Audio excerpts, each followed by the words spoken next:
श्री सच्चिदानंद सद्गुरु साईनाथ महाराज की जय। सद्गुरु भरद्वाज महाराज की जय। నమస్కారం. అలా గురించి చెప్తూ అల్లా మాలిక్ అనేది మహామంత్రమని, బాబా యొక్క దృక్పథం అంతా అందులోనే మనకి అర్థమవుతూ ఉంటుందని, అంతటి పరిపూర్ణుడై ఉండి కూడా అల్లా మాలిక్ అనే దాన్ని ఆయన హృదయస్థం చేసుకొని ఎంత అద్భుతంగా, ఎంత నిరాడంబరంగా ఆయన భగవంతుని బానిసగా ఎలా జీవించాలో మనకి నడిచి చూపించారు. అంతేకాక ఆయన పూర్ణుడై ఉండి కూడా మనం తెలుసుకునేందుకు, పైగా ఏమడగాలో చేతగాని మనలాంటి వాళ్ళ కోసం ఆయన నిరంతరం కూడా అల్లా మాలిక్ అని స్మరిస్తూ ఉన్నారు. మనమేమో అంతటికి మనమే యజమానులు అన్నట్టుగా అహంకారంగా జీవిస్తూ దుఃఖాన్ని సిద్ధం చేసుకుంటూ ఉన్నాం. నమస్కారం అంటారు, ఆధ్యాత్మికతని కేవలం వాచా చేస్తూ చివరికి ఎలా అవుతుందంటే, ఎన్ని గ్రంథాలు చదివినా, ఎన్ని సాధనలు చేసినా కానీ బాగా నూనె పట్టించుకొని వంటికి నీరు పోసుకుంటే ఎలా నిలవుతావో అలా అయిపోయి ఆధ్యాత్మికత మీద ఆసక్తి లేకుండా పోతుంది అని మనం తెలుసుకున్నాం. అందుకే బాబా అన్నారు, ఇట్టి ప్రవృత్తులనే వాడలోని దొంగలు అని సాయి వ్యవహరించని చూడవచ్చు అని చెప్తూ ఉన్నారు. యోగికి అందుకే జన సంసర్గం పనికిరాదని శాస్త్రం. అంటే మనం బాబా లాగా ఉండడం చేత కాదు. మనకేంటి, ఆయనేమో నిత్య ఏకాకిలా ఉంటారు. అన్ని జీవుల్లో ఆయన ఉన్నప్పటికీ ఆయన తప్పించి అన్యంగా లేదు కనుక అందరితో అన్ని చేస్తూ ఉన్నా కానీ ఆయన ఏకాకి లాంటి వారు, ఉన్నదంతా ఆయనే కనుక.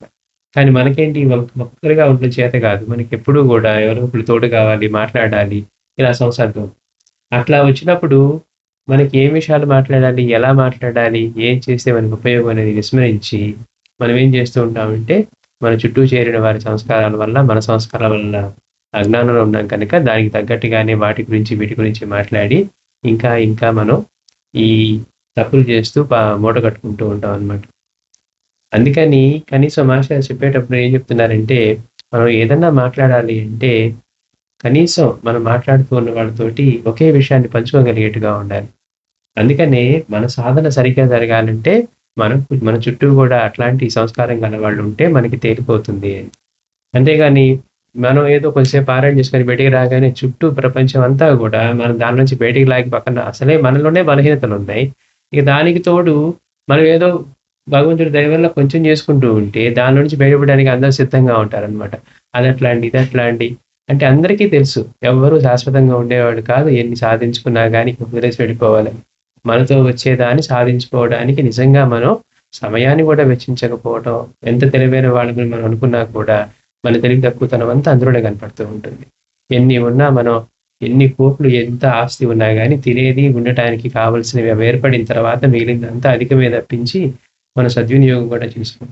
అయినప్పటికీ మనకి తెలియకపోవటం వల్ల, మన చుట్టూ ఇలాంటి వాళ్ళే ఉండటం వల్ల మనం కూడా ఈ బలహీనతల్లో లాగబడి ఇంకా ఇంకా అటువంటి అజ్ఞానంలో చిక్కుకొని ఉంటాం. అంటే అలాంటి మాస్టర్ అంటారు, ఇంకా ఇంకా చేస్తూ ఆ చేయటం అలవాటు అయిపోయి అభ్యాసంగా ఏర్పడి సునాయాసంగా సంస్కారాలుగా ఏర్పడి తర్వాత జన్మలకి ఎంతగా కావాలో అంతకంటే ఎక్కువగా మనం ఇలాంటివి చేసుకుంటూ దీనిలో నుంచి ఎప్పటికీ కూడా బయటపడలేని స్థితికి వస్తాం. అందుకని బాబా ఏమంటున్నారు, 10 మందితో చేరవద్దని చెప్తున్నారు. 10 మందితో ఎలాంటి చోట చేరాలి, ఆయన గురించి చింతన చేయడానికి మనకి పనికొచ్చేట్టుగా ఉండేట్టుగా చేయాలి. చుట్టూ ఉన్న వాళ్ళందరితో మనం చేరుతూ ఉంటే ఏమవుతుంది, వాళ్ళకి బాబా గురించి తెలియదు, జీవితం యొక్క లక్ష్యం తెలియదు, మనందరం శాశ్వతంగా ఉండిపోయేవాడమే అన్న ఆలోచనలో జీవిస్తూ ఉంటామే తప్పించి మనకి ఇచ్చిన సమయంలో చాలా వరకు అయిపోయింది. ఇంతవరకు మనం ఎటువంటి దాని కోసం ఉపయోగించుకోలేదు. బాబా అన్నారు, ఎందుకోసం వచ్చే పిడకలు ఎరగడానికి అన్నారు, మన పిడకలు ఏరుతూనే ఉన్నాం అంటూ ఉన్నారు. ఎందుకని, రోజులు గడిచిపోతూ ఉన్నాయి కానీ మనం ఆధ్యాత్మిక పరంగా మనం అంటే ఏంటి, అసలు ఆనందం పొందే మార్గం ఉందా, ఇన్ని సాధించుకున్నా ఎన్ని ఉన్నా కానీ మనకి ఆనందం లేదు అనే ఆలోచన కూడా లేకుండా ఇంకా ఉంటే వస్తుంది, ఇంకా ఉంటే వస్తుందని ఎంత పైకి వెళ్ళినా ఇంకా ఇంకా దగ్గరే ఉండిపోయామే తప్పించి ఇవేమీ లేకుండా బాబా మాష గారు వీళ్ళందరూ ఆనందంగా ఉంటాం ఎలా చూపించారు. పంచభూతాలు తాను ఆధీనంలో ఉన్నా అంతా తానే ఉన్నాయి, ఎంత ప్రశాంతంగా ఆనందంగా జీవించగలిగారు. వచ్చిన ధనాన్ని మొత్తాన్ని దక్షిణాన్ని సాయంత్రానికి మొత్తం పనిచేసి ఎంత ప్రశాంతంగా ఉండగలిగారు. మాష గారు తన ఉద్యోగం చేస్తూ ఆ వచ్చే శాలరీలో అందరికీ ఫీజులు కడుతూ అవసరాలు చూస్తూ ఆయన మళ్ళీ ఎగ్గొట్టిన వాళ్ళకి ఆయనే కట్టుకుంటూ కూడా ఎంత ప్రశాంతంగా ఉండగలిగారు. వీళ్ళందరూ సంపత్తోనే ఆనందంగా ఉన్నారా, ఎలా ఉంటే ఆనందంగా ఉండాలో వాళ్ళు చూపిస్తూ ఉన్నారు. అయినప్పటికీ కూడా ఇవన్నీ చూస్తూ కూడా ఇచ్చిన మార్గాన్ని మళ్ళీ ధనాన్ని పొందడానికి బాబాని పట్టుకుందాం అన్నట్లుగానే ఉంది కానీ నిజంగా ఆయన ఇస్తానన్న సంపదని అంతులేని ఆనందాన్ని మనం పొందడానికి మాత్రం ప్రయత్నం చేయకపోవడం వల్ల కనపడుతూ ఉంది. అందుకని మాస్టర్ గారు ఇక్కడ హెచ్చరిస్తూ ఉన్నారు. అలాగే బాబా కూడా మనలో ఉన్న బలహీనతల గురించి, మన ప్రవృత్తుల గురించే వాడాలోని దొంగలు అని వ్యవహరిస్తూ ఉన్నారు. అందుకని అందుకే జన సంసర్గం పనికిరాదని శాస్త్రం. భాగవతంలో అవధూత కన్య నుండి నేర్చుకున్న జ్ఞానం ఇదే. దీనినే సాయి 10 మంది ఒక చోట చేరితే ఏదో గొడవ రేగుతుంది అని చెప్పారు. అంటే బాబా చెప్పే మాటలు కనుక మనం ఒకసారి ఆలోచన చేస్తే ఎంతటి బోధ చేస్తూ ఉన్నారు. అంటే ఇలా 10 మందితో చేరటం వల్ల ఆ 10 మంది ప్రభావంలోని మనం పడి మనం బుద్ధిగా జీవిద్దామని అనుకున్నా కానీ వాళ్ళ ప్రభావం చేతే దానిలో పడిపోతూ ఉంటాం. అంటే తెలియకుండానే వాళ్ళిట్లా వీళ్ళిట్లా అని మనకి విన్నా కానీ అదే ఫలితం అంట. అంటే అన్ని రూపాల్లో ఆయనే ఉన్నారన్న దాన్ని మనం మరపింపు చేస్తుంది. మనం మాట్లాడకపోవచ్చు. 10 మంది వాళ్ళిట్లా అండి వీళ్ళిట్లా అని మాట్లాడుకుంటే మనం మౌనంగా ఉండి విన్నా కూడా, ఎందుకంటే మాస్టర్ గారు అంటారు అలా వినటం వల్ల కూడా అందరిలోనూ సాయి ఉన్నారన్న భావన మన నుంచి తీసేస్తుంది. నేను అనలేదు కదండి, కేవలం విన్నాను అంటాం. చరిత్ర మనం వింటూ ఉన్నా కానీ మనం వింటూ చేస్తూ ఉంది. అయితే జనసర్గం తప్పని మన వంటి సంసారాలు ఏం చేయాలి? బాబా అంటే ఆయన, మాస్టర్ గారు వీళ్ళందరూ పరిపూర్ణులు కనుక జన సంసర్గత ఉన్న వాళ్ళకేం అంటుకోదు. కానీ మరి మనలాంటి వాళ్ళకి తప్పనిసరి మన వంటి వారి సంసారులకి ఏం చేయాలి అని అడిగితే దానికి వాదించవద్దు, 10 మాటలకు ఒక్క మాటతో సమాధానం ఇవ్వు అని అన్నారు బాబా. మనం ఏంటి, మనకు తెలిసింది పక్కనోడు తప్పు చెప్తుంటే మనం గెలవాలని అనుకుంటాం. పోనీ మనకి తెలిసింది నిజమని నిరూపించాలనుకుంటాం. వాడు ఎట్లా వినడం తెలిసి మనకి ఉపయోగం లేకపోయినా కానీ మనకి తెలుసు కనుక, అంటే నాలెడ్జ్తో ఉండే ప్రాబ్లం ఇది, నిద్రపోనివ్వదు. మనకి తెలిసిన పక్కన వాడికి తెలిసి వాడు కామయ్యేంత వరకు మనలో అహం పనిచేస్తూనే ఉంటుంది. వాడు ఎలాగో వినడం మనకు ఉపయోగం లేదు, మనం తెలుసుకుంది మన కోసం కదా అని మనకు అనిపించదు. మనకి తెలుసుకుంది 10 మందికి చూడటానికి కదా అనిపిస్తుంది.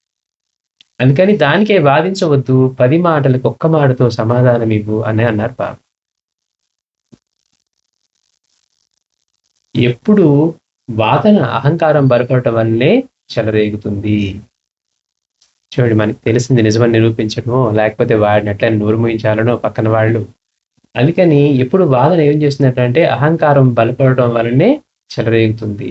అది అలా మాలిక్ అన్నది ఎక్కడ, ఆయన బానిసన నేను, నాలో జరిగే క్రియ అంతా ఆయన వల్లే జరుగుతుంది, నాదంటూ ఏమి లేదు. నాలో ఒక శబ్దం పలకాలంటే ఆయన ఎన్ని రకాల్లో నాలో ఎన్ని క్రియలు జరిపితే ఒక శబ్దం బయటకు వస్తుంది. మరి ఆ శబ్దం అనేటప్పుడు దాన్ని ఉపయోగపడేట్లుగా అనుకుంటామా అంత కష్టంతో వచ్చేదాన్ని, లేకపోతే ఊరికే పక్కన వాడిని తిట్టడానికి అనుకుంటామని ఆలోచించామనుకోండి. అంటే అంత విలువైంది ఎంత క్రియ జరిగితే. ఇప్పుడు మనకి ఊరికే మాటలు వచ్చేస్తున్నాయి కాబట్టి మాటలు విలువ తెలియట్లా. మాటలు రాని వాళ్ళని చూస్తాం అనుకోండి, వాళ్ళ మీద ఎంత జాలేస్తుంది, అయ్యో వీళ్ళకి మాటలు రావండి, వ్యక్తపరచలేరంట. వ్యక్తపరిచే అవకాశాన్ని మనకి ఇస్తే ఎంత దుర్వినియోగం చేసుకుంటూ ఉన్నాం. మనలో ఎక్కువ మందికి మనం ఇదంతా మూటగట్టుకునేది కేవలం మనం వాడే విధానమే, మాటలు వాడే విధానమే.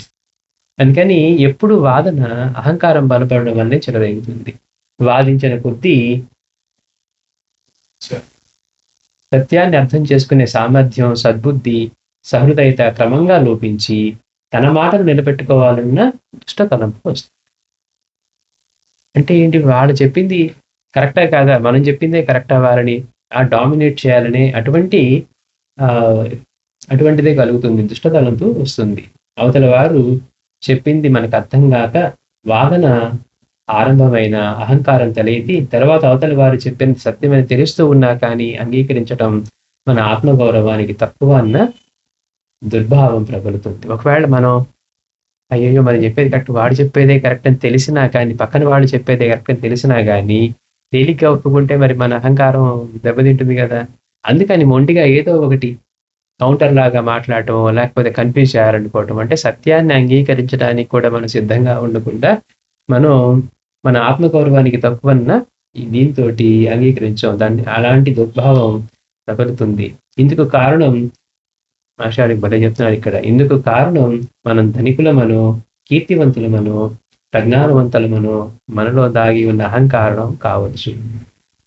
ఏంటి మనకి అహంకారం దేని వల్ల వస్తుంది అంటే, మనం ధనికులమనో, కీర్తివంతులమనో, ప్రజ్ఞానవంతులమనో మనలో దాగి ఉన్న అహంకారం కారణం కావచ్చు, లేదా అవతలి వారు అట్టి వారిని తెలిసి వారి ప్రజ్ఞను చూసి హర్షించలేక వారిని వాదంలో ఓడించాలన్న పేరు కోసమన్నా అలా చేస్తాడు. నిజంగా ఆలోచిస్తే అహంకారం ఎందుకు వస్తుంది?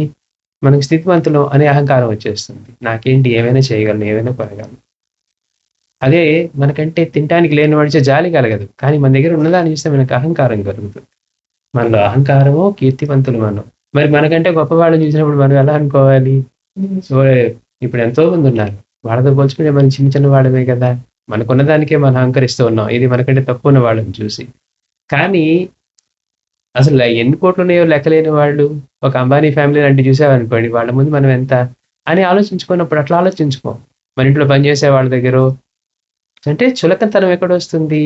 వాళ్ళతో మనం చూసినప్పుడు వాళ్ళకంటే మనం గొప్ప వాళ్ళం కనుక. కానీ అన్ని రూపాల్లోని బాబానే ఉన్నారు. మనకి ఈ రోజు ఇలా కలగడానికి గతంలో మనం తెలియజేసిన పుణ్యమే మనకి సిరీస్లో ఇప్పుడు సంపదగా ప్రాప్తించింది.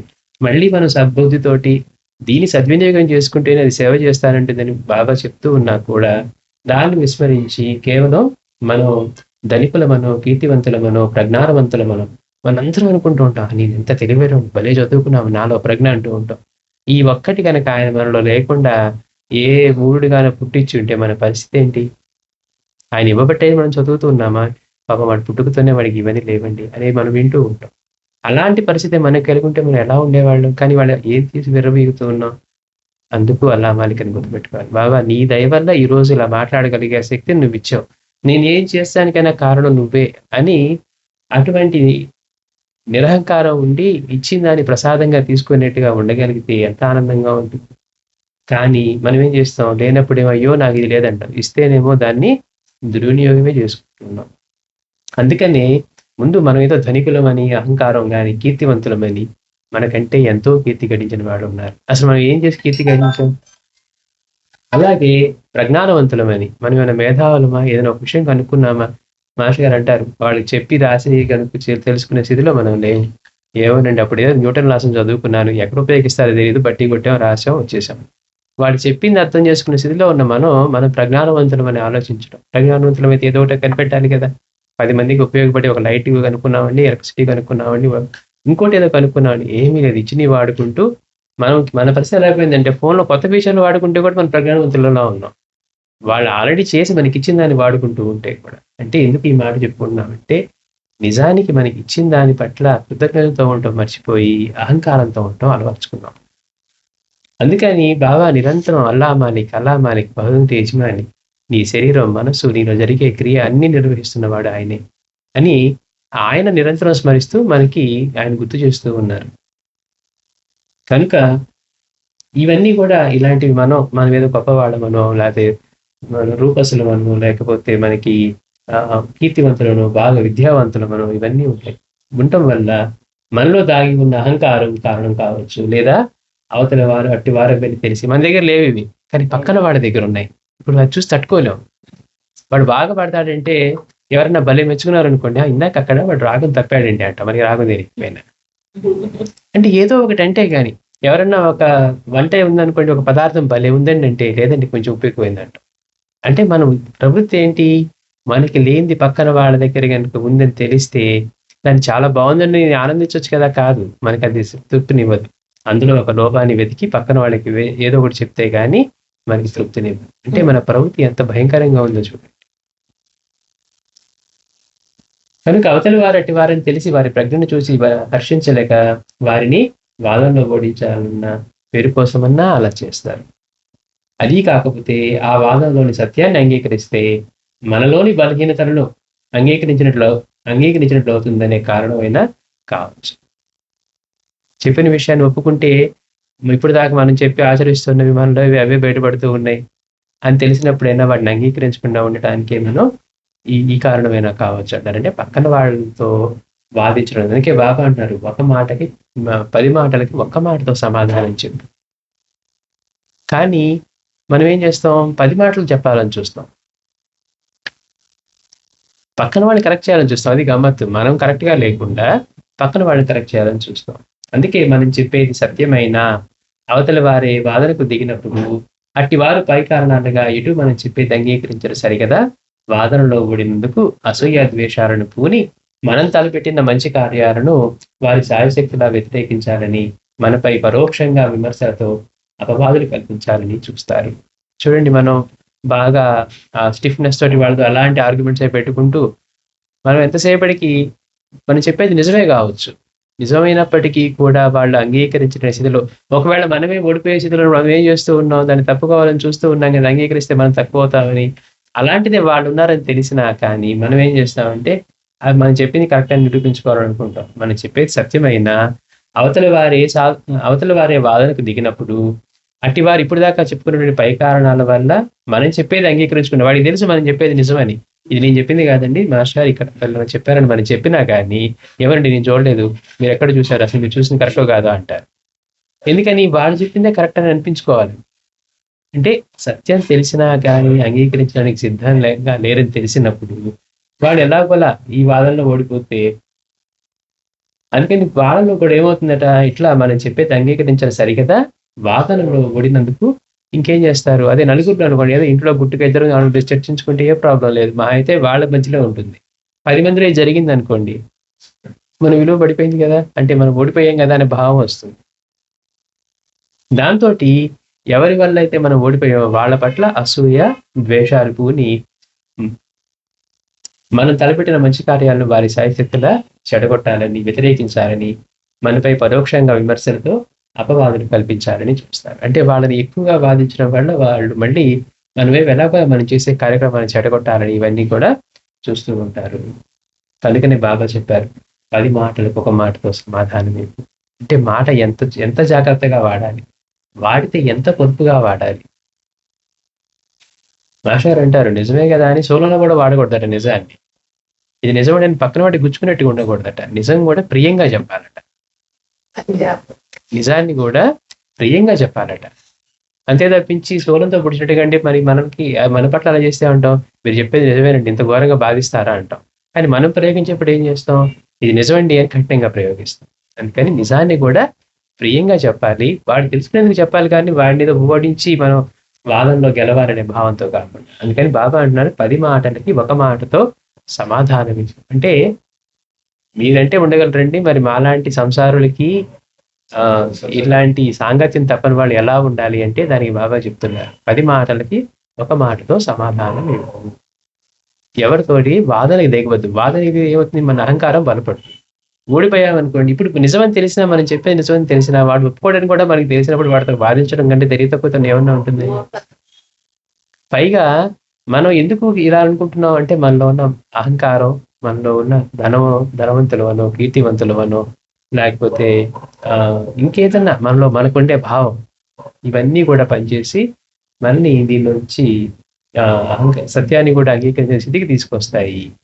పక్కన వాడు మనం చెప్పేది నిజమని తెలిసిన ఒప్పుకోవడానికి సిద్ధంగా ఉంటున్నప్పుడు 10 మందిలో కనుక వాదనలో పడిపోతే వాడు కూడా అహంకారం దెబ్బతిని, అంతేకాకుండా అసూయ, ద్వేషాలు ఇవన్నీ మన పట్ల పెంచుకొని మనం చేసే సత్కార్యాలను కూడా చెడగొట్టాలని దాని గురించి దుష్ప్రచారం చేస్తారు. సాధ్యమైనంతగా వ్యతిరేకించి వాటిని అన్నింటినీ అడ్డుకుంటారు. కనుక అలాంటి వాదన చేయటం వల్ల ఉపయోగం లేదు. 10 మాటలకు ఒక మాటతో సమాధానం చెప్పు అన్న బాబా మాటని గుర్తుపెట్టుకుని మనం నడుచుకున్నాం. వీటి ఎలాగో వినడు, ఎంత ప్రయత్నం చేసే ఉపయోగం ఏంటి అని. ఇంతటికి కారణం ఏంటి? సంసర్గం ఎందుకు పనికిరాదు అంటే, మనుషులు వారంతా ఒకరి నుంచి ఒకరు వేరనుకుంటారు. చూడండి, మనుషులు బాగా అంటుంది, ఇక్కడ మాస్టర్ చెప్తున్నారు, ఇదంతటికి కారణం ఏంటి? జన సంసర్గం మనకి ఎందుకు పనికిరాదు అంటే, మనలో వేరు అన్న భావం దృఢంగా ఉంది. నేను వేరు, వీళ్ళందరూ నా కుటుంబమే, వీళ్ళందరూ కూడా కుటుంబంలో భాగమే, కానీ నేను వేరు, వాళ్ళు వేరు, నా బిడ్డలైనా కూడా నా నుంచి వేరే. కానీ మనం ఏమనుకుంటాం, ప్రతి ఒక్కళ్ళ పట్ల మనకి ఒక భావం కలగటానికి మనలో ఉన్న వేరు అన్న భావమే. ప్రతిసారి నాకు నేను ఇష్టం, నాకు ఇష్టం మనం చెప్పుకుంటాం. చూడండి, మనకి మనమే ప్రీతి అయినప్పటికీ చెప్పుకోం, కానీ బయట వాళ్ళకి వచ్చేసరికి వాడు వేరు, వాడు మంచివాడండి, ఈ పక్క వాడు మంచివాడు కాదండి, వీళ్ళు ఎప్పుడు గొడవలు పడుతూ ఉంటారు, వీళ్ళతో నాకు పడదండి. మా బంధువుల్లోనే ఒకళ్ళు బాగుంటారండి, వాళ్ళ చెల్లెలు మాతో బాగోదు, లేదా వాళ్ళ తమ్ముడు బాగోడు, అన్న బాగోడు, ఇట్లానే చెప్పుకుంటాం. ఎందుకని? వేరు అన్న భావమే. అందుకే మాస్టర్ అంటారు, మనలో వేరు అన్న భావమే మూల అజ్ఞానం. ఇంతటి అజ్ఞానానికి కారణం ఇదంతా నా నుంచి వేరుగా ఉంది. నేను వేరు, ఇంకొక వస్తువు వేరు. కానీ బాబా దగ్గరికి వచ్చేసరికి ఎట్లా ఉంది? అన్ని రూపాల్లో ఉన్నది తానే. ఇన్ని రూపాల్లోనూ. తన దగ్గరికి వచ్చే భక్తుల రూపంలోనూ ఆయనే ఉన్నారు. ఈగల జీవన రూపంలోనూ ఆయనే ఉన్నారు. ఎక్కడెక్కడ ఏ జీవి, జడ జీవ పదార్థాల్లోనూ ఆయనే ఉన్నారు. అందుకని ఆయన కాకుండా అన్యంగా లేదు. మనకేమో వేరు అన్న భావమే, ఆ భావంతోనే జీవిస్తున్నాం కాబట్టి అదే మన మూల అజ్ఞానానికి కారణం. చరిత్ర పారాయణ ద్వారా మాట్లాడటం మనం తెలుసుకోవాల్సింది కూడా అన్ని రూపాల్లోనూ బాబానే ఉన్నారు. అప్పుడు వేరెక్కడుంది? నీలోను అంటున్నారు. అందుకే బాబా మాస్టర్ గారు అంటారు, నువ్వు చూసేదంతా కలిపి నేను అన్నారట. అక్కడ చూసేది ప్లస్ చూడబడుతున్నది కూడా నేనే అన్నారట. అదే తప్పించి మరి నువ్వు బయట చూస్తున్నావే అది అనలేదట. అంటే నీతో కలిపి, అంటే నాలో ఉన్నది అన్ని రూపాల్లోనూ ఉన్నది ఆయనే. తెలియక ముందు ఏమనుకుంటున్నావు? నేనంటే ఈ శరీరం కనుక ఇలా నా ఆలోచనలు నావి, నా ధనం నాది, నా కీర్తి నాది, నేను వేరు వాడు వేరు అని భావం ఉంది. కానీ ఇక్కడికి వచ్చేసరికి అన్ని రూపాల్లోనూ ఆయనే ఉన్నారు అన్నప్పుడు వేరు అన్న ఈ భావం పలచబడుతుంది అన్నమాట. అందుకని మనకి జన సంసర్గం ఎందుకు పనికిరాదు అన్నారు అంటే, మనుష్యులు వారంతా ఒకరి నుంచి ఒకరు వేరనుకుంటారు. ఇదే మాట బాబా చెప్పారనమాట. మనుషులు వారి నుంచి ఒకరినొకరు వేరనుకుంటారు, కానీ అదే పొరపాటు. నేను మీలో ఉన్నాను, నీవు నాలో ఉన్నావు అని భావన చేస్తూ ఉండు, అది నీకు అనుభవం అవుతుంది అన్నారు బాబా. ఇలా గనక సాధన చేయగలిగితే వేరు అన్న భావం కాకుండా నాలో నీవున్నావు, నీలో నేను ఉన్నాను, నాలో అంతటా నిండి సాయి చైతన్యమే ఉంది, నేను సాయిలోనే ఉన్నాను. నేను విడిగా ఉండడానికి సాధ్యం ఎలా అవుతుంది? ఆయన చైతన్యంలోనే ఉన్నాను. నాలో ఎవరున్నారు? నాలో అంతా ఆయన చైతన్యమే నిండి ఉంది. అలా తీసుకుంటే నేను మీలో ఉన్నాను, నీవు నాలో ఉన్నావు అనే భావన చేస్తూ ఉంటూ, అంతటా ఉన్నది అన్ని రూపాల్లో ఉన్నది ఆయన చైతన్యమే అయినప్పుడు మనం ఎలా తీసుకున్నా కానీ వేరు అన్న భావం ఉండటానికి అవకాశం లేదు. మనం సైన్స్ చదువుకొని ఏం చెప్తున్నాం? మనం బాగా తెలివైన వాళ్ళు ఉన్నప్పుడు అన్నింట్లోనూ ఒకే ఎనర్జీ ఉంది అంటున్నాం. మనం అప్లై చేయం కాబట్టి ఊరికి ఆన్సర్ రాసి మార్కులు తెచ్చుకోవడమే కాబట్టి దాన్ని చెప్పేటప్పుడు అన్ని ఫామ్స్లోనూ ఒకే ఎనర్జీ ఉంది, దానిలో ఎలక్ట్రానే ఉంది, న్యూట్రాన్ ప్రోటాన్ ఉంది, దీనిలో కూడా అవే మూలకాలు, ఏ మూలకాలు అవే ఉన్నాయని చెప్తున్నాం. అక్కడేమో మనకి మార్కులు వస్తాయి కాబట్టి ఉన్నదంతా అదే అని చెప్తున్నాం. మన ప్రవర్తనలోకి వచ్చేసరికి నేను వేరు అవి వేరు, నేను వేరు వాడు వేరు, నేను వేరు ఇవి వేరు. అంటే ఈ వేరు అన్న భావమే మనలో ఇన్ని రకాల బలహీనతల్ని మనలో కలిగించేది. అంటే మనలో అరిషడ్ వర్గాలకి కారణం కూడా అది. ఒకళ్ళంటే ప్రేమ, ఒకళ్ళంటే ద్వేషం, ఒకళ్ళంటే అసూయ, ఒకళ్ళంటే కోపం, కుళ్ళు, ఇన్ని రకాల భావాలు కలగటానికి నేను వేరు వాడు వేరు అన్న భావం. కనుక మనకి జనసంసర్గం ఎందుకు పనికిరాదంటే, మనుషులంతా వారి నుంచి ఒకరు వేరనుకుంటారు, కానీ అదే పొరపాటు. అందుకే బాబా అంటున్నారు, నేను మీలో ఉన్నాను, నీవు నాలో ఉన్నావు, ఇలా భావన చేస్తూ ఉండు, అదే నీకు అనుభవం అవుతుంది అన్నారు బాబా. వివేకంతో యోచించే సాధకుల దృష్టిలో మానవులందరి దేహాలు ఒకే పంచభూతాలతో చేయబడ్డాయి. అవునండి, వాళ్ళకి మనకి ఏంటి వ్యత్యాసం? వాళ్ళు మనకంటే చదువుకోలేదు, ఆర్థికంగా తక్కువ ఇంట్లో పుట్టారు కాబట్టి, అన్ని వసతులు లేవు కాబట్టి వాళ్ళు అలా ఉన్నారు. మనకి అన్నీ ఉన్నాయి కాబట్టి మనం ఇలా ఉన్నాం. కానీ వాళ్ళ శరీర నిర్మాణం కానీ, మన శరీర నిర్మాణం కానీ, వాళ్ళ శరీరం కట్ చేసి చూసామనుకోండి, అందులో రక్తం లేకుండా ఉంటుందా?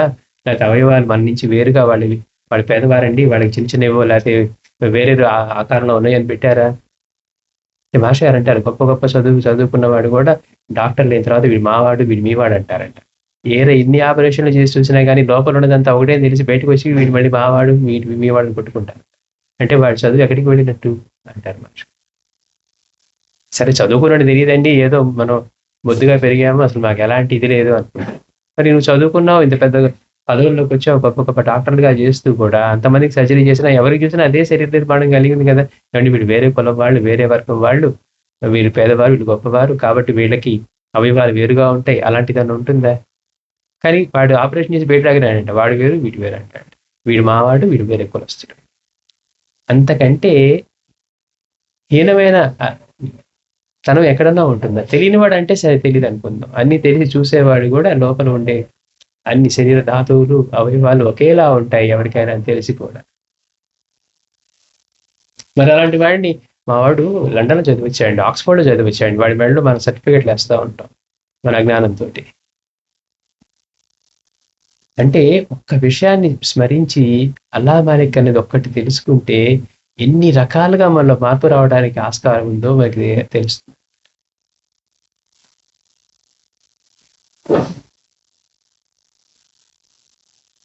వివేకంతో యోచించే సాధకుల దృష్టిలో మానవులందరి దేహాలు ఒకే పంచభూతాలతో చేయబడ్డాయి. నిర్మాణంలో ఏమన్నా తేడా ఉందా? లేదు. నీ శరీర నిర్మాణంలో కానీ, చేయబడ్డ పదార్థం కానీ అన్నీ ఒకటే. తక్కిన సృష్టిలాగే ఆ పాంచభౌతికమైన పదార్థం అంతా ఒకే పరమాణుతల సూక్ష్మ కణాల రూపంలో ప్రకటమయ్యే ఒకే శక్తి చేత చేయబడ్డది. అంతేకాదు మానవులందరి వ్యక్తిత్వాలు నేను అనే ప్రజ్ఞ వల్లనే వ్యక్తులుగా పనిచేస్తాయి. చూడండి, ఎవరిని చూసినా నేను అని కాకుండా ఎవరైనా వేరేగా వాడతారా? ఎవరి గురించి చెప్పుకున్నా నేనేనండి, గొప్ప తక్కువ పేద ఏమీ లేదు. చెప్పేటప్పుడు నేనే. మన ఇంట్లో పని మనిషి అయినా నేనే అంటారు, మనమైనా నేనే అంటాం. మరి పెద్దవాళ్ళే కదా, మనం ఇంకేదైనా వాడాలి కదా. కానీ మనం ఫోటో చూడగానే చిన్నప్పుడు ఫోటో చూసిన అందులో నేనేనండి అంటాం. నేను అనే దాంతోటే మనం. అందుకని ఇక్కడ మానవులందరి వ్యక్తిత్వాలు నేను అనే ప్రజ్ఞ వల్లనే, అంటే మనం దేన్నైతే నేను పిలుస్తున్నాం ఆ ప్రజ్ఞ వల్లనే వ్యక్తులుగా పనిచేస్తాయి. ఆ నేను అనే ప్రజ్ఞను గమనించి యత్నిస్తే దానికి రూపం గోచరించదు. నిజంగా ఎవరిని అంటున్నావు నేను అనేదాన్ని? చిన్నప్పుడు ఫోటోలో అసలు ఈ రూపానికి ఆ రూపానికి సంబంధమే లేదు. మనకి ఎవరో చిన్నప్పుడు చెప్పారు ఇది నీదే ఫోటో అని. అది గుర్తుపెట్టుకున్నాం. ఆ ఫోటో ఎప్పుడు చూసినా నేను అంటున్నాం. ఇప్పుడు శరీరానికి అప్పుడు శరీరానికి ఎక్కడ పోలిక కానీ ఏమీ లేదు. కానీ అది నేను అనే దాన్నే మనం ఆ ప్రజ్ఞని, అంటే మారకుండా ఉన్నది ఏంటి మనలో అంటే ఆ నేను అన్న ప్రజ్ఞ. అదొక్కటే నిజంగా మాస్టర్ గారు అంటారు, మనం ఏ ఇంద్రియం చేత కూడా చూడకుండా తెలుసుకోబడ్డది ఆ ప్రజ్ఞ ఒకటి మాత్రమే. అది ప్రత్యక్షం అంటారు. మిగిలినవన్నీ మనం ప్రత్యక్షంగా చూసామండి, కళ్ళతో చూసామండి, చెవులతో నా సొంతగా విన్నానండి అంటాం. అది అసలు ప్రత్యక్షం కాదని అంటారు మాస్టర్ గారు. ప్రత్యక్షం అంటే ఏంటంటే ఇంద్రియాలు కూడా లేకుండా మనం చీకట్లో కూర్చొని మనం ఎక్కడన్నా బంధించినా కానీ మనం అన్ని ఏమి అసలు కనపడటానికి వినపడటానికి లేని ప్రదేశంలో ఉన్నా కానీ నేను ఉన్నాను అని తెలుస్తుంది చూసారా, అది ప్రత్యక్షం అంటే ఇంద్రియాలతో కూడా కాకుండా చూసేది. ఇంద్రియాలతో చూసేది పరోక్షం అంటారు. ఒకళ్ళ ద్వారా వినటం కానీ, ఒక వస్తువును చూడటం కానీ, ఇలాంటివి జరిగేవన్నీ పరోక్షం, ప్రత్యక్షం కాదన్నారు. కనుక ఆ నేను అనే ప్రజ్ఞను గమనించడం కనుక మనం ఎత్తిస్తే ఇంతకీ నేనెవరు, అందుకే రౌండ్ బాగా నేనెవరు తెలుసుకోవాలన్నారు. ఆ నేను కనుక గమనించి యత్నిస్తే దానికి రూపం గోచరితం. అవును, చిన్నప్పటి నుంచి నేను ఏది చేసినా నేను అంటే అసలు నాలో ఉన్నది నేను అంటే ఎవరు? ఇవన్నీ ఎవరికి తెలుస్తూ ఉన్నాయి? ఎవరు నిర్వహిస్తూ ఉన్నారు? మనం దేని నేను అంటున్నాం? ఏమి లేకపోయినా నేను అంటున్నాం. అసలు నాలో ఉండే ఆలోచన చేసేది ఎవరు? నాకు ఎందుకు ఇలాంటి ఆలోచనలు వస్తూ ఉన్నాయి? నేను వద్దనుకున్నా ఎందుకు వస్తూ ఉన్నాయి? అసలు ఈ నేను ఎవరు? మనం ఎవరిని నేనుని చూస్తూ ఉన్నాం? ఎవరన్నా దేహం వదిలేసినది విడిపోయేది ఏంటి? ఇట్లా కనుక ఆలోచించామనుకోండి, అప్పుడు మనిషి యొక్క తత్వం అర్థం అవడానికి అవకాశం ఉంటుంది. లేకపోతే ఉన్నామండి, హాయిగా ఉన్నాం అనుకుంటాం. అన్నీ రేపటికి ఇంకా సిద్ధం చేసుకున్నా కానీ టక్కని టైం వచ్చినప్పుడు అవన్నీ ఇక్కడే ఉంటే వాడు వెళ్ళిపోతూ ఉంటారు. అందుకే మనం కూర్చోదలేడమ్మా, ఆ పిల్లవాడు చనిపోయినప్పుడు తల్లి ఏడుస్తుంటే ఆయన అదే అంటారు, మరి బిడ్డ ఈ శరీరమే బిడ్డ అనుకుంటే మరి ఇక్కడే ఉన్నాడు కదా, దేనికోసం ఏడుస్తూ ఉన్నావు అన్నారు. వెళ్ళిపోయింది ఎవరు అంటే చదివినప్పుడు మనకి కథగా భలే ఉంటుంది. ఆయన చక్కగా మళ్ళీ బ్రతికించాడు, వజ్రకాయుని చేశాడు అనుకుంటాం. కానీ ఆయన చెప్తున్నది మనకు అర్థమైతే కనుక ఆ నేను అనే ప్రజ్ఞను గమనించడానికి యత్నిస్తే దాని రూపం గోచరించాలి. అందుకని భగవాన్ కూడా తపస్సు అనే దానికి భగవాన్ ఎలాంటి నిదర్శనమే చెప్పారు. ఇవన్నీ ఎక్కడి నుంచి కలుగుతూ ఉన్నాయో దాని మీద దృష్టిని పెట్టడమే తపస్సు అన్న. మన తపస్సు అంటే ఎక్కడో ఇడి చెట్టు కింద కూర్చొని కళ్ళు పోసుకొని ఒక ఆసనం వేసేసి తపస్సు అనుకుంటాం. కనుక ఆ నేను అనే ప్రజ్ఞను గమనించే యత్నిస్తే దానికి రూపం గోచరించదు. దేనికి రూపం లేదు, శరీరానికి రూపం ఉంది, మారుతూ ఉంది. మారకుండా మనం నిత్య చైతన్యంగా ఏముందంటే ఆ నేను అన్నది, ఆ ప్రజ్ఞ.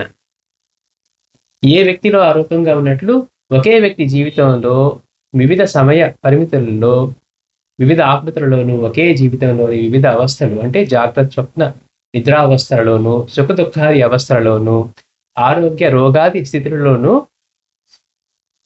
వివిధంగా గోచరిస్తుంది. అదే ఎన్ని రకాల స్థితుల్లోనూ అదే అట్లా వివిధంగా గోచరిస్తూ ఉంటుంది.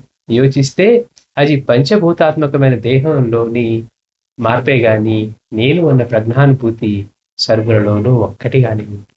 మనకి ఎలాంటి నేను అనుభూతి ఉంటుందో, వాళ్ళు ఏమి లేని వాళ్ళు, చదువు లేని వాళ్ళు, లేకపోతే పొలం పనులు చేసుకునే వాళ్ళు, ఇంట్లో పనులు చేసేవాళ్ళు, ఇంకోటి మనం ఏ జీవితం తక్కువ అనుకుంటూ ఉన్నా వాళ్ళందరిలోని మనలో అంటే ఎలాంటి ప్రజ్ఞ పనిచేస్తూ మనం నేను ఎలా అంటున్నామో అదే నేను సర్వుల్లోనే ఉండి వాళ్ళని వ్యక్తులుగా చేసేది కూడా అదే నేను అన్నమాట. అందుకే మహర్షి గారు అంటున్నారు, సుఖ దుఃఖాల అవస్థల్లోనూ, వివిధ జాగ్రత్త స్వప్న ఈ అవస్థల్లోనూ ఎక్కడ తీసుకున్నా కానీ అది పంచభూతాత్మకమైన దేహంలోని మార్పే గాని నేను అన్న ప్రజ్ఞ మాత్రం ప్రజ్ఞానుభూతి సర్వుల్లోనూ ఒక్కటిగానే ఉంటుంది.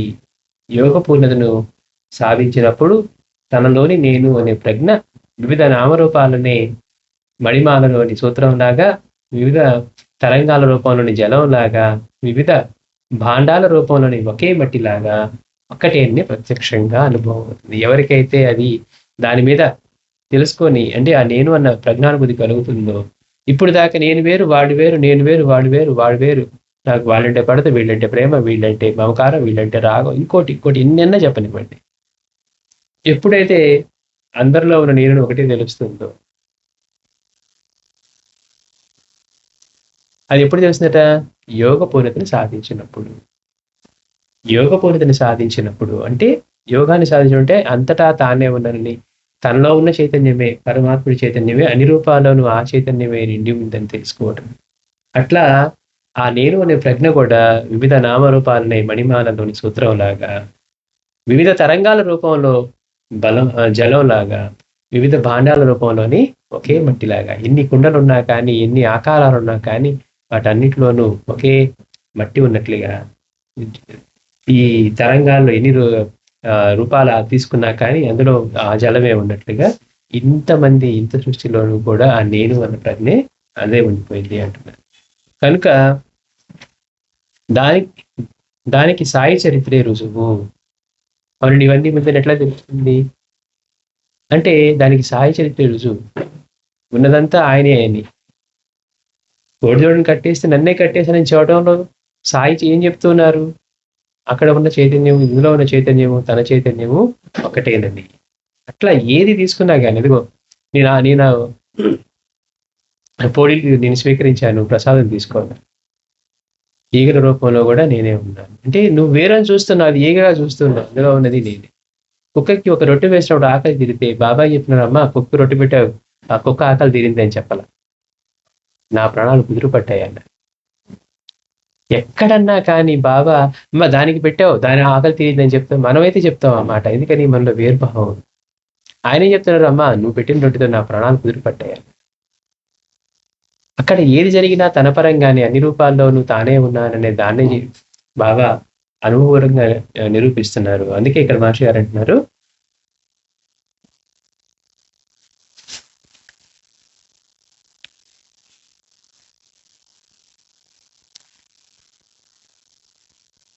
ఈ మొత్తానికి కూడా సాయి చరిత్రే రుజువు. చరిత్ర పారాయణ చేస్తే మనకి తెలిసేదేంటి? బాబా గొప్పవారనే కాదు, అన్ని రూపాల్లో ఉన్నది ఆయనే.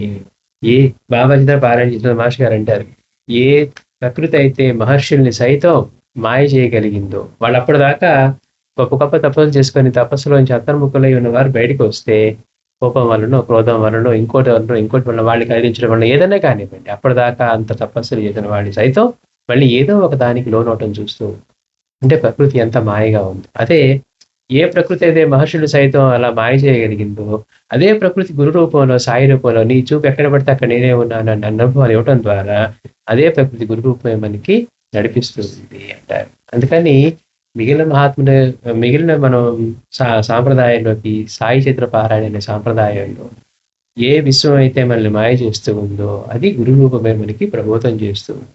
నీ చూపు ఎక్కడ పడితే అక్కడ, నువ్వు చూసేదంతా కలిపి నేను, ఈ విశ్వం అంతా నాలోనే ఉంది అని అంటే, విశ్వమే నేనలేదు బాబా అంటారు మాస్టర్ ఒకటే మాట, ఈ విశ్వం అంతా కూడా నాలోనే ఉంది. అందుకే దీని మొత్తానికి కూడా సాయి చరిత్రే రుజువు. ఇక్కడ కూర్చొని ఎక్కడో భక్తుడు ఆపదలు ఉంటే ఎలా తెలుస్తుంది బాబాకి? మన ఒంటి మీద మాస్టర్ గారు అంటారు, ఈ విశ్వం అంతా కూడా ఆయనలోనే ఉంది కనుక మన దేహంలో ఎక్కడ ఏ భాగంలో కాలు వేలి మీద ఒక చీమ ఎక్కినా, తల మీద ఒక చీమ ఎక్కినా, లేకపోతే చేతి మీద కదులుతూ ఉన్నా, వీపు మీద కదులుతూ ఉన్నా మనకి ఎలా తెలుస్తుంది? ఇదంతా మనమే కనుక, ఈ దేహంలో అంతా అదే చైతన్యం ఉంది కనుక, ఈ ప్రకృతి అంతా, ఈ విశ్వం అంతా ఆయన చైతన్యం నిండింది కనుక ఎక్కడ ఏం జరిగినా కానీ అది ఆయనకే తెలుస్తుంది. మరిన్ని బాబాయ్ ఎలా తెలుసుకుంటారు? ఆలోచించి తెలుసుకుంటారా? ఆయనకైనా సిద్ధులున్నాయా అనుకుంటాం. విశ్వం అంతా వ్యాపించి ఆయన తప్పితే అన్యంగా లేనప్పుడు మళ్ళీ ఆయనకి సిద్ధితో తెలుసుకోవాల్సిన పనే ఉంది. ఇప్పుడు నా శరీరం మీద చీమ పాకుతూ ఉంటే దానికి నేను ఏదైనా డివైస్ తెలుసుకోవాలా, లేకపోతే నాకు ఏదైనా సిద్ధులు కావాలా? ఆలోచించుకుంటే ఏమంటే నాకు ఏదైనా సిద్ధులు ఉంటే కనుక నా ఒంటి మీద చీమ ఎక్కింది తెలుస్తుంది అని అంటాం మనం. ఆ చీమ మీద పాకినప్పుడు మనకి అది తెలిసిపోతుంది. అందుకే మాస్టర్ ఇదే మాట చెప్తారు, ఈ విశ్వం అంతా ఆయన వ్యాపించి ఉన్నారు కనుక ఎక్కడ ఏ భక్తుడికి ఏది జరుగుతున్నా అది తనకే జరుగుతున్నట్లుగానే ఎలా తెలుస్తుందండి? వాడు ఆకలితో ఉన్నాడు ఆయనకి ఎలా తెలుసు? పాలకోబేళ్ళు ఎలా విసిరేస్తున్నారు? వాడు అన్యంగా ఉంటే కదా! మనకి అతను సదాశివుడు వేరుగానే ఉంటాడు. బాబాకి ఆయన నుంచి అన్యంగా ఎక్కడున్నారు? అందుకని ఉన్నదంతా నేను అని ఎలా అంటావండి అంటే ఇది బాబా చరిత్ర రుజువు అంటున్నారు. మనలోని సర్వంలోను నేను నేనని వ్యక్తులుగా మన వ్యక్తిత్వంగా మనం ఏది దేని చెప్తూ ఉన్నాం ప్రజ్ఞని అంతటా కూడా అదే నిండి ఉంది అని చెప్పినప్పుడు అది సాధ్యమేనా అండి అంటే దానికి బాబా చరిత్రే రుజువు.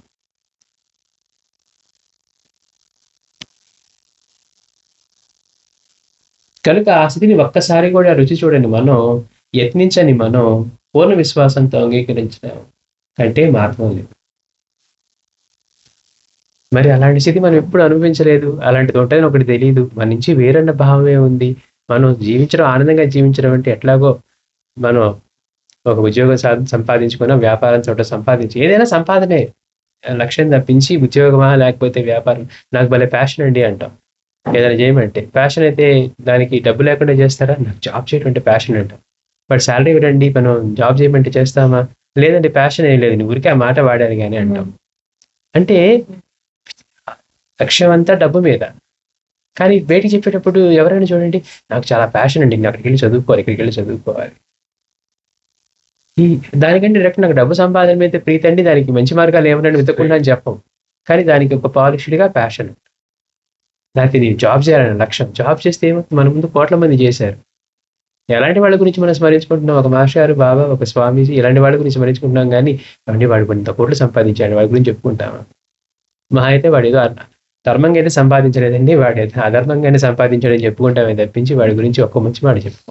కానీ మనకు ఎట్లా ఉంటుంది ఆలోచన? మనం కూడా బాగా అలానే సంపాదించాలి 100 కోట్లకి సరిపోతాయండి. మరి వాటి సంపాదించి ఎవడన్నా తిని వెళ్ళాడు ఎవరన్నా ఉన్నారండి? అంటే ఆలోచనలు ఎలా ఉంటాయో మనం చేసేది కూడా. కనుక అసలు ఎప్పుడు ఇలాంటిది ఒకటి ఉంటుందని కానీ అందరిలోనూ ఒకే చైతన్యం ఉందని కానీ మనమంతా వేరు వేరు అన్న భావంతో ఉన్నాం కానీ బాబా వీటన్నిటికీ మనకి సమన్వయం చేస్తూ అన్ని రూపాల్లోనూ ఆయనే ఉన్నారని అనుభవం ఇస్తూ మనకి చెప్తున్నా కానీ ఆయన గొప్పవారు అంటున్నామే కానీ ఉన్నదంతా ఆయనే నిరూపిస్తూ ఉన్నారు. ఇలానే ఇన్ని రూపాల్లోనూ ఆయనే ఉన్నారు మనలో అలా ఆయనే ఉన్నారు అని గుర్తుపెట్టుకొని ఎక్కడ మనం చేయను మనలాంటి వాళ్ళకి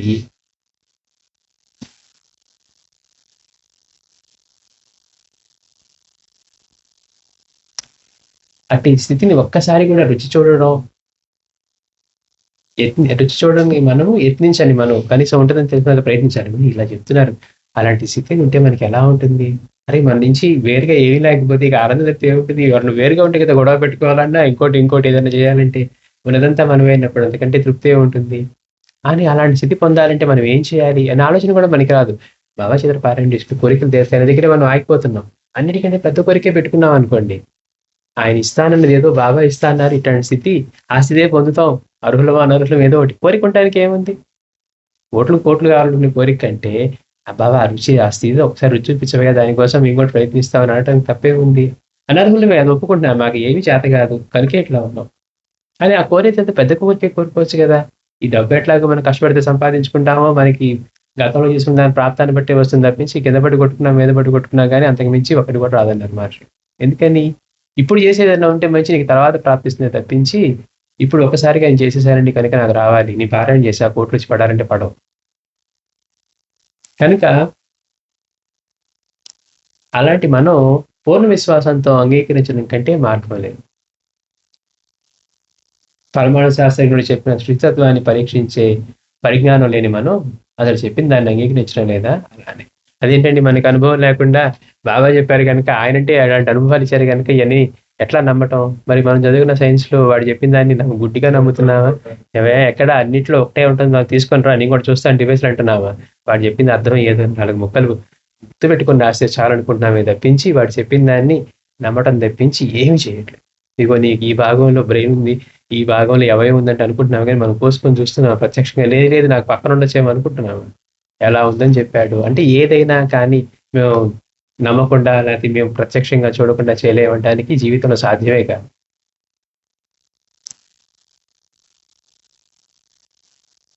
మళ్ళీ వచ్చేవారు చెప్తుంది శ్రీ సచ్చిదానంద సద్గురు సాయినాథ్ మహారాజ్ की जय. सद्गुरु भरद्वाज महाराज की जय.